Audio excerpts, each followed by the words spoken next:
Hello, I'm Keith, and this is my dad, Kerwin. Welcome back to Father and Son, a Star Wars podcast.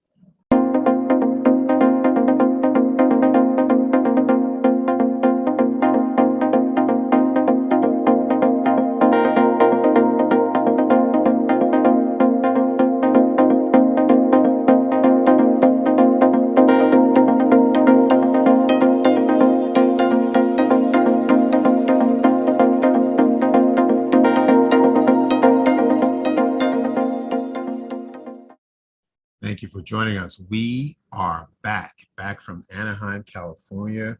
The last 5 days of Star Wars Celebration was tremendous. It was busy. Well, including the day that we were, in Disneyland. So we had a wonderful time, and it happened so quickly, but we are glad to be back. We are now ready to discuss. You're glad to be back. Yeah. I miss it. I wish I was still there, but we can't be there. Life goes on. We could be. We could, yeah. You would go back immediately? Have you booked the flights? No, I have not. No, but you have a couple of weeks of school left, right? So you want to finish school, right? You're going to be graduating in a couple of weeks, so that's important, right? Mm-hmm. That's an incentive. Yep. To come back. Yep. Okay. All right. So this is our time to now talk about spoiler reviews for part 1 and part 2 of the Obi-Wan Kenobi series that dropped last Friday. So now we're ready to discuss. Let's start with part 1. It opens up very nice. It gave you a preview, a recap of the prequel trilogy, which is pretty cool, right? And then it opens up where we see once again Order 66 from someone else's perspective. And it looks to be one of the younglings, or maybe more than one of the younglings, but it looks like one of the younglings is more than likely Reva. Do you agree? Mm-hmm. Yes. All right. It's Reva. All right. So we open up, and they're under attack at the Jedi Temple. Their master has been taken down, and now they have to fend for themselves. One of the younglings said, "What do we do now?" And someone else says, "Run," and they ran. Apparently, they must have escaped, and now we move into the series. Okay, so we start off at Tatooine. We see this big ship just landing right in the middle of the town, and here the Grand Inquisitor makes his big entrance, along with the fifth brother and third sister, right? Who is now Reva. Reva is a brand new character. Moses Ingram is the actor's name. So they're walking the streets and they're looking for Jedi. Based on what we know about the Inquisitors, they're Jedi hunters. Yeah. Oh, they weren't doing very much hunting.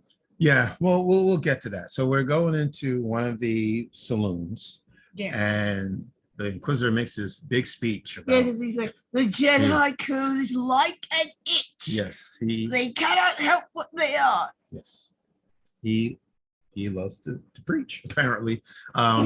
But Reva, very keen, she is looking for a way to seek out a Jedi. And then she does something that was very, very smart, a cunning move. She actually picks up some cutlery from one of the people. She throws a weapon. She hurls it out of the cantina. With the anticipation that if there was a Jedi in the cantina or the saloon, they would have stopped it midair. Which is exactly what happened. So they found that there was a Jedi in the saloon, and this Jedi escaped. And then here's the thing. So, Reva is looking for this Jedi. They let him escape. And then the Grand Inquisitor is upset with Reva for taking action. I just couldn't understand that. I mean, like, she was doing her job, right? She's hunting for Jedi. And, one of the words that he said to her was that she was reckless. Yeah. I mean, how is it reckless hunting Jedi? Well, that's what you're hired to do. That's what you're supposed to do, right? Okay. Well, so this Jedi escapes. Like I said, I actually didn't write down the name of the Jedi. I didn't write down the name of the Jedi. So we'll just call him the Jedi. All right. Let's call him Jedi Bob. We move on to the next scene. We see Obi-Wan Kenobi. Speaking of which, if you're a Lego fan, you'll get that joke. Okay. All right. Remember that weird dude from the Attack of the Clones set in 2002? They just called him Jedi Bob. That guy. I unfortunately did not get the joke. I feel bad. Anyway, so all right. So let's talk about Obi-Wan Kenobi. So he looks to be working at a meat packing plant, or he's just doing his mundane day after day job of going to work and taking a transport home, and he's watching Luke. And so we've seen this scene maybe 3 times throughout this first episode, like this routine life that he's living, and and he watching over Luke to make sure that he's okay. There's another scene. The next scene is with Obi-Wan and the Jawas. So the Jawas, so he's making some type of arrangement or exchange with them to come up with parts that he can create, that he can give to Luke to create a skyhopper, like a toy, right? Okay, gotcha.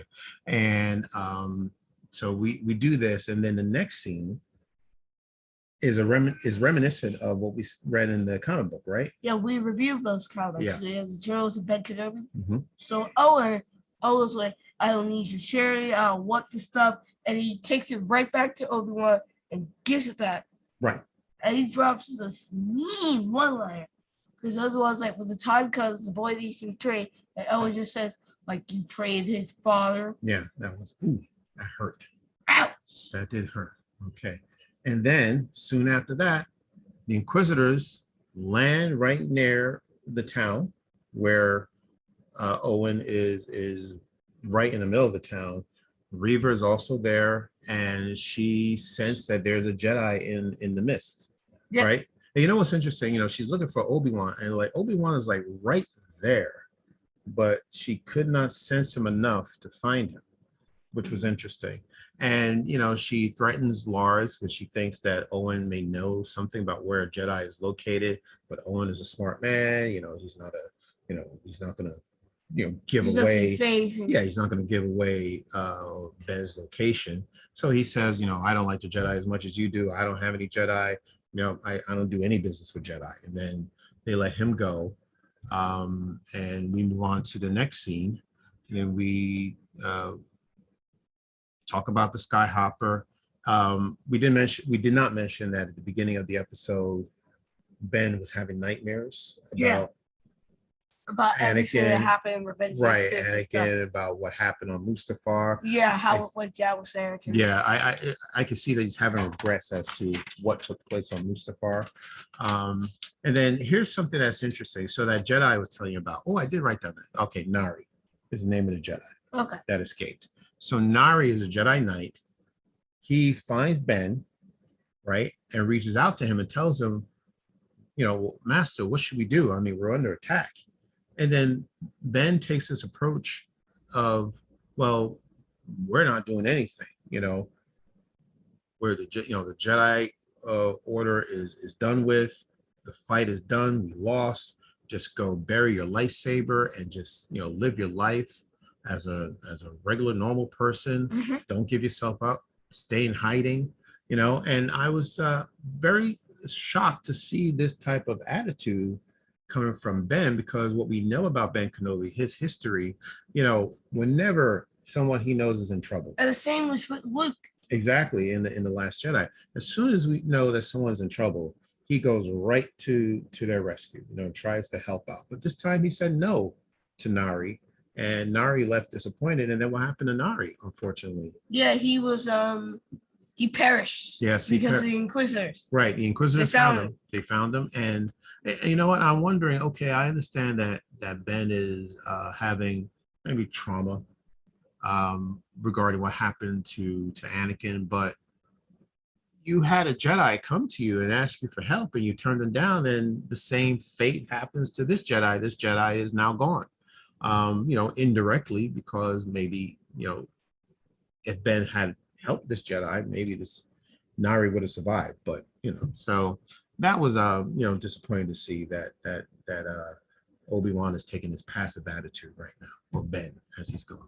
Now, we go to Alderaan.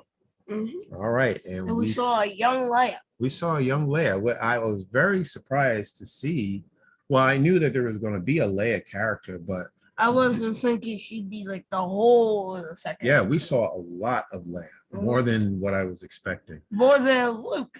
Yeah, yeah, yeah. And I think there will be a time, Luke will get his shine Yeah. in the next couple of I mean, we've episodes, seen maybe. a lot of Luke, but we haven't seen True. that much of the young Leia. That's a growing good up. point. That's a good point, right? We're seeing young Leia, and it's a very good story.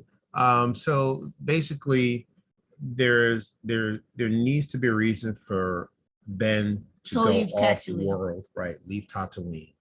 And the reason being is Leia It's gets captured. captured and kidnapped Somehow. by these goons. We'll find out who they are, who they're working for, but it just seems to me that it was very easy for these goons to find Leia, one, Yeah. and also to capture her. Leia is the princess of Alderaan. Exactly. She is royalty. I mean, you'd think she have royal guards following her around everywhere. Absolutely. And I was just amazed that, this high security family, with these securities wall to wall, there is no way that anyone could get that close to Leia. But that's apparently what happened. What I recommend to Bail is you fire your security team because they're no good. They're not very good at their job. So so little Leia, 10 years old, gets kidnapped, and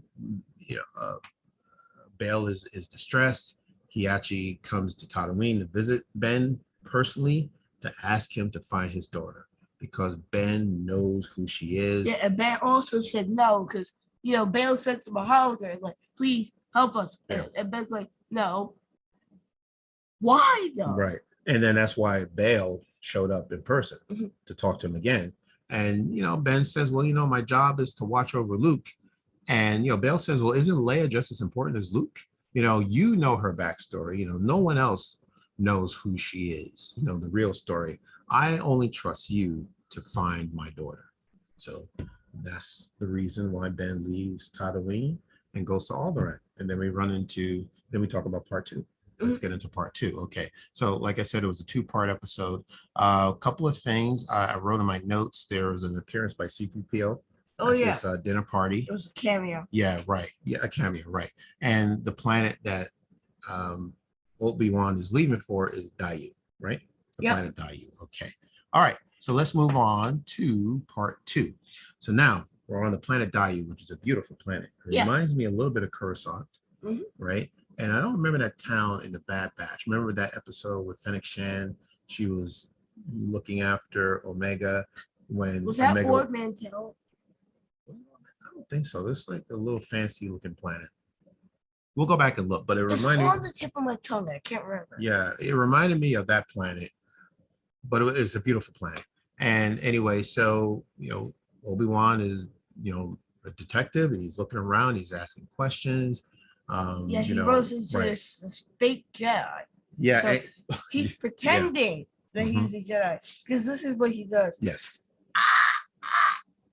Let this family through to the ship. Yeah, pretending to use the Force.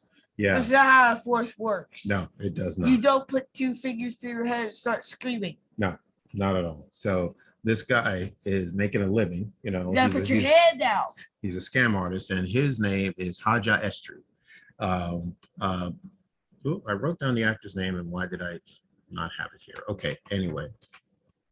Kumail Nanjiani, okay, plays this character named Haja Estri. He's a scam artist, so he's pretending to be a Jedi, but what he's doing is just taking people's money and trying to get them off world for whatever reason they have. So the child was Force sensitive. Yes, exactly right. So they're trying to save these Force sensitive children. So he's looking to get them off world, but he's making money off of it. Yep. Right. Okay. Scamming. And Obi-Wan knows he's a fraud and calls him out on it immediately, and then he confesses what he's doing, and then he's like, I helped them, I just made them a little poorer. Right, exactly. So now Haja helps Ben find Leia. Okay, so now Ben ends up in this chemical lab, and then he goes behind closed doors and he finds the criminals who kidnapped Leia. Apparently these criminals are working for Reva. Yep. All right, so he finds Leia and he tries to get her. Well, he wants to escape with her, try to get somewhere where they can get off world and escape the planet. But Leia doesn't trust him. and she just like runs off, and she starts leaping from building to building because she's trying to escape from him, and eventually she falls. Right. And then cliche, Obi-Wan uses the Force and catches her. Yeah. Now, by the way, Leia had mentioned earlier that she's like, "Make me float, Ben." Yes. Right. Yes, exactly. So it was a setup and a payoff, right? Because for what she knew about Jedi, apparently she knew that Jedi make people float. All right. So when Ben said that he was a Jedi, or she knew that I forgot how she must have sensed that he was a Jedi. No, he told her. He told her that he was a Jedi, and she says, "If you're really a Jedi, make me float." Well, the payoff is that did happen where she's running across the roofs and she falls, and reminiscent once again, going back to the comic books, and can't be a coincidence that we're seeing a couple of scenes play out just like the comic, just like in the comic books, right? Remember, Owen fell off that cliff. Exactly. And Ben caught him. And Ben, right, he was the one that fell, and Ben caught him. Excuse me, and Ben caught him using the Force. Same thing happened here, but with Leia instead of Ben. So Obi-Wan, yes, right. Same thing happens here with Leia instead of with Owen, right? So Ben catches Leia, she's fine. They run off. Haja finds a place where they can get a transport off-world, but Reva is right behind them, and she has a run-in with the Grand Inquisitor as well. Yes, right. And Grand Inquisitor is like, you're not working with us anymore, so you're off the mission. And Reva's like, nope. Okay, now this is interesting. She just takes out the Grand Inquisitor. Now this is interesting. Okay, so what we know about canon, right, is that this story is taking place before Star Wars Rebels, right? And we know the Grand Inquisitor shows up in Star Wars Rebels, right? After the fact. So I'm surprised this scene is taking place because it looked like that blade, that laser sword went right through the Inquisitor. How does anyone survive that? I don't know, but apparently he has to because he's going to appear in Rebels later on, years later. But I wanted to talk about what the Inquisitor was saying about Reva. Let me say something about these Inquisitors. First of all, I'm going to do my best Jeff Goldblum impression. Like, will there be any Jedi hunting in this Jedi Hunter series? Because Reva is the only one who's taking action. She's going after. Besides, just like Ian Malcolm. She's right. So she's going after these. She's going after the Jedi like she's been trained to do. She's working for Vader. That's what he instructs them to do. But the fifth brother and the Grand Inquisitor, they're just sitting back and just waiting for her to react. And then they scold her for doing her job once again. And the fifth brother's like, you are reckless. Right. And then, yes, right. And the fifth brother, said, well, forget about Ben Kenobi. We're not looking for Ben Kenobi. But why? I mean, he's a Jedi. He's out there. I don't know. I guess they're under the impression that, he's gone, long gone. But anyway, so something else that the Grand Inquisitor said about Reva is, that she came from the gutter and, you're the least of us, like you're not as important as everyone else. All the power can't mask the stench beneath. Woo! He said that. And no wonder he cut him back. No wonder he got that blade. But anyway, so it's got to be that he survived. I don't know how, but it just makes sense that he does. It reminds me of that episode with Orn Frita and the Bad Batch. Oh yeah, because Crosshair was trying to take him out. Right. He failed. Right, and then it was the Empire who actually, took that blow to the head, and we thought he, might have died, but then the next episode we knew that he survived because he ends up in, the Lords of the Sith book years later. Anyway, my point is, you may, in Star Wars, you may look like you're gone, but what did they say? No one's ever really gone. So I think the Inquisitor will be back. Next episode. But anyway. Ben and Leia successfully get to the cargo ship. Yep. And they're off-world. And they get off-world. Reva does not catch up with them. One thing she did say to Ben as they were leaving is that you cannot escape him. He's alive. And Ben just he looks surprised to hear that Anakin is alive, which I don't know why. For some reason, I thought he knew that Anakin was still alive and that he was consumed by the dark side. But something, I might be misreading into something.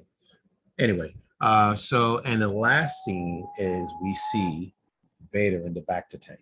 Yeah. Right? Breathing. We hear that breathing, that labored breathing that we know very well. And then that's part 2. The episode ends. Yeah. Yeah. So very interesting. So there's just 2 questions that I have written down that, needs to be answered. One, why is Reva looking for Obi-Wan? We don't know that, right? Because if you recall, during Order 66, Ben was on Utapau, right? He was not anywhere near the temple. Yeah. He wasn't anywhere near the temple. So, but she was. But apparently, if she was one of those younglings, so I don't know why they're looking for her. What does Reva know about Leia? How does she know exactly? About it? That's what I thought. And I'm wondering, okay, well, she must know who Leia is, and that's the reason why she had Leia kidnapped. But how does she know this information? Yeah. So those are the 2 questions that I have. I don't know if we'll get that answer in the 3rd episode, but the 3rd episode is coming up soon. We will be this here Wednesday, tomorrow. Yes, we will be here to review that episode. But that is it for part 1 and part 2. It's very interesting. It's off to a fast start. Yep. Yeah. So we got questions already needing to be answered. So we'll see what happens. Okay. All right. So that is it. That is our episode. Oh, speaking of which, yes, everyone, we have a limited edition Bad Batch poster. Okay. That we mentioned it in our day 5 and 4 wrap up, and you can see it in that episode. But to our 501st subscriber, you will receive this poster. All right. Yes. Free. Yeah. You just have to be our 501st subscriber. Right. All right. Now just explain. So this poster came from Celebration, right? This is from Star Wars Celebration. Right. Okay. It's a poster for season 2 of the Bad Batch. Right. Okay. Now, as far as I know, look, things happen very quickly. This is an exclusive poster. It was only given to people who were at Star Wars Celebration. So what we want to do is we have extra. So what we want to do is give it to our 501st subscribers. So we're asking people to subscribe. Right now we're at a little over 400. So it's not out of the question to get to 501. And if you do, you would be the recipient of this branding poster. Okay? Yeah. All right. And where can people find us? Apple Podcasts, Spotify, Stitcher, Radio Public, Amazon Music, Audible, or wherever you get your podcast.